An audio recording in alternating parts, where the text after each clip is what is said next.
Anda kembali di segmen Sport Kompas Pagi, saya Gita Markesri.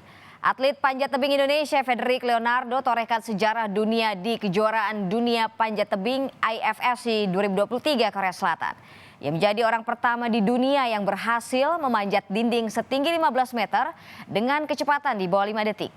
Bukan hanya satu kali, tetapi 3 kali berturut-turut.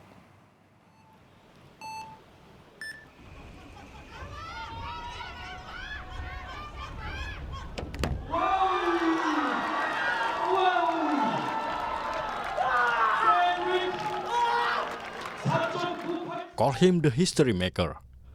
Panggil dia sang pembuat sejarah. Begitu kutipan International Federation of Sport Climbing IFSC dalam unggahan di akun media sosial resminya kepada atlet panjat tebing Indonesia Fedrik Leonardo. Fedrik mencatat sejarah sebagai manusia pertama di dunia yang sukses memanjati dinding panjat setinggi 15 meter dengan waktu di bawah 5 detik pada babak kualifikasi kategori speed dalam kejuaraan dunia IFSC 2023 di Seoul, Korea Selatan.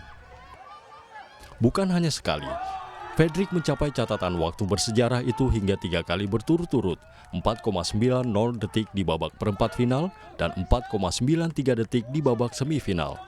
Di babak final, Fedrik melengkapi prestasinya, meraih medali emas dengan catatan waktu 5,01 detik, mengalahkan 2 pemanjat Tiongkok di urutan kedua dan ketiga.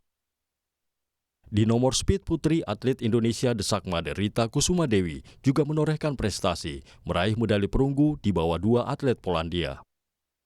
Atas prestasi para atlet panjat tebing ini, Indonesia semakin mantap menatap peluang prestasi gemilang di Olimpiade 2024 di Paris, Prancis. Bravo panjat tebing Indonesia. Tim Liputan, Kompas TV.